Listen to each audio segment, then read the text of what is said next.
let's say instead of them coming to you, you figured out, hey, we got to be more vigilant on this. You install Covenant Eyes or something like that. And then you get in your report, my kid just looked at a porn site. He actually looked at 15 of them. Now I'm going to have this conversation with my kid. What do you do then? That they didn't come to you. It's very clear that maybe they just spent the day doing it, or, oh my goodness, the kid's been looking at this junk for months under my nose. I've got my heart up in my throat. I'm nervous. The kid's going to come home from school. I know I need to have the talk. Maybe walk us through that conversation, where the kid's been gorging on this stuff behind your back, and now you've got to have that tough conversation. Yeah. How do you broach that? Yeah. The first thing you do is really, really counterintuitive. It's you wait, you breathe. We find that so many parents, just like you described, their heart's in their throat, their mind's racing. How long has this been going on? How could this have happened? They're carrying an adult burden in that moment. It's a parenting burden of, now my kid, this innocent child that I love has been exposed to this stuff, and I'm freaking out. I need some type of space, some type of time, and it's going to vary for different parents, just to call my tribe, to call my allies, have somebody else help me hold that burden, somebody who can help hold me in that moment.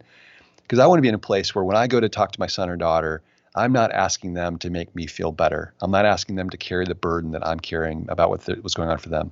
I want to go and be in a place as much as I can, and it's going to be imperfect, but as much as I can, I want to be a non-anxious presence with my kid. Now, on the flip side of that, there's some parents who would like to stick their head in the sand and say, like, okay, great, I'll take time until I feel ready. Take a month. You're never going to feel ready to have that conversation. Yeah, it's not a matter of until you feel ready. It's just a matter of you've had some time to just breathe. You've got your oxygen mask on, and now you're ready to go help them. So we recommend in the book, first of all, you find a safe time to be with your kid. So it's not, if you're on your way to grandma's, you're 5 minutes from grandma's, you don't have the conversation then. Whatever happens in that conversation, your kid is probably going to be feeling really embarrassed and really ashamed. They're going to feel like they want to hide. And so have the conversation in a time and space where they can hide afterwards, where they can go and be alone if they want to be. They may not want to be, but leave some room for them just to be able to breathe and decompress. But we recommend as level a voice as you can, as loving a voice you can, let them know, like, hey, I just found this is what happened. I picked up your device or I was on your computer or whatever, or I was on the family computer, and I found the history that shows that you've been looking at pornography. Can you tell me about that? So notice what I didn't do. I've talked to a lot of parents over the years who try to hint. They want their kid to come clean, and so they try to present an opportunity. That's just a setup. We don't recommend that. So don't say to your kids, so, how's the internet been for you recently, and because the knee-jerk response unfortunately for all of us is to try to hide. I mean, go back to Adam and Eve, when we hear the voice of even our loving father, we run. It's part of what shame drives us to do. And so just you do the heavy lifting. Don't make your kid do the heavy lifting. So go to them and just, this is what I found. Will you tell me about it? In that same vein, don't be surprised, don't be alarmed, don't be overly concerned if they try to deceive, hide, downplay what they've done. But also don't be duped. It's a normal thing. So if they say, I don't know how they got there, like, well, it's on your computer. You were looking at it. It's I just want you to talk to me. As all that to say, as much as we can, we want to try to get on our kids' team. It's not, we don't go like this with this message. It's not like you did wrong and I'm over here and we're going to pit each other against the other. It's I want to come alongside you. I want to sit next to you. I want to learn what's been happening for you. You're not the problem here. Pornography is the problem, and I want to be on your team with this. So, we start with questions and we listen, and we don't need to make a big deal out of it at that point. We do. If I could go on for a little bit longer, we do want to explore a little bit. Like, we want to find out the degree that our kids are dealing with this. So some things to look for, like how, and to ask about, how long has this been going on? When did it start? If it was yesterday was the first time and this is how it happened, that's one thing. If it's 6 months ago, now we've got a little bit bigger of a concern, because if they've been looking at pornography on a regular basis for 6 months, it's likely their brain has already started to change and there's some habituation that's been taking place. Want to find out frequency.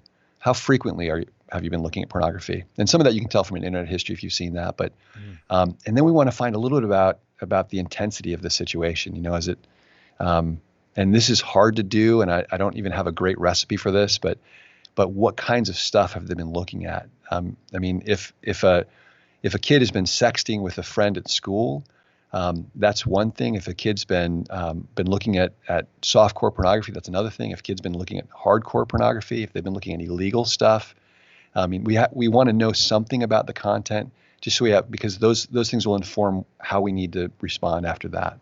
Yeah, no, that's a good point, because, it's one thing to look at some pornographic website. It's another to be part of a porn ring in your own high school where your friends and buddies are trading pictures of classmates and the girls are sending the pictures. Because, I've had guys say to me, hey, the girls are worse than the guys are at this school. I mean, you should see the pictures they're sending. And so, a parent might be locking things down on the internet and not realize, well, that's great. The kid's not even looking on the internet. He's getting it all through text messages and through these photo sharing apps and things like that. And so a whole different approach when it comes to within his own social circles. But I like the approach you're taking of just, hey, first step is maintain your peace. And I remember when my mom found my porn stash, when I don't know how old I was, 13, 14 years or whatever, now that I look back, that's what she did. I mean, she kind of waited till there was a time where we were home, and she broached the subject with me that she had found the stuff, and I was obviously mortified and embarrassed and shamed, and and she didn't rattle on with some 3-hour lecture, and shaming me, but she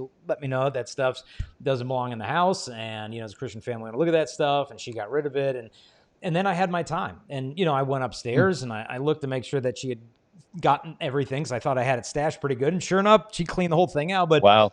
In the midst of that shame, there was also a sense of relief that the parents don't understand the kid is likely to feel, because a lot of times they feel in bondage to this junk and it's just weighing them down, but they don't know how to throw it away. They don't know how to delete the stuff and stay away. And so sometimes the discovery is doing something for the kid that they feel that they can't do for themselves. And so, there's going to be a sense of gratitude in the heart of the kid that, like, you're protecting them from this stuff.